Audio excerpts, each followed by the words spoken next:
ایک چھوٹا سا لڑکا تھا، عثمان۔ عثمان بہت شریف اور خوش مزاج بچہ تھا۔ رمضان کے دن تھے، دوپہر کی تیز دھوپ میں سب روزے دار تھے۔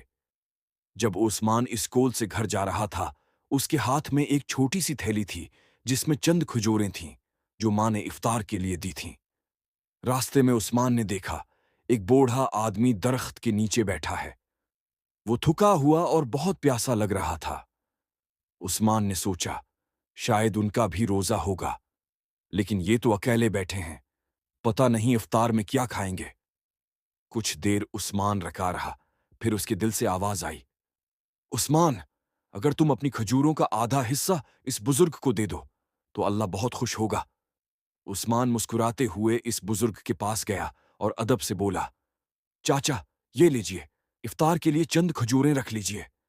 بوڑھے آدمی نے حیرت سے عثمان کی طرف دیکھا، پھر دعاؤں بھری آواز میں کہا، بیٹا، اللہ تمہیں دنیا اور آخرت دونوں میں برکت دے۔ عثمان کا دل خوشی سے بھر گیا۔ اس نے محسوس کیا کہ دوسروں کے ساتھ بانٹنے سے روزہ اور بھی خوبصورت لگتا ہے۔ جب عثمان گھر پہنچا، ماں نے دیکھا کہ آدھی کھجوریں غائب ہیں۔ پوچھا، بیٹا، تمہاری آدھی کھجوریں کہاں گئیں؟ عثمان مسکرا کر بولا، ماں، میں نے آدھی کھجوریں ایک بوڑھے آدمی کو دے دیں، وہ اکیلا تھا اور اس کے پاس کچھ نہیں تھا۔ ماں کی آنکھوں میں خوشی کے آنسو آ گئے۔ انہوں نے عثمان کو گلے لگا کر کہا، بیٹا، یہی تو اسلام ہمیں سکھاتا ہے، اپنے پاس سے دوسروں کو دینا، چاہے تھوڑا ہی کیوں نہ ہو۔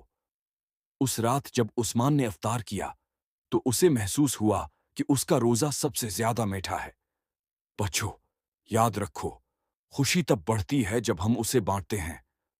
جو اللہ کے لیے دیتا ہے، اللہ اسے کبھی خالی ہاتھ نہیں رکھتا۔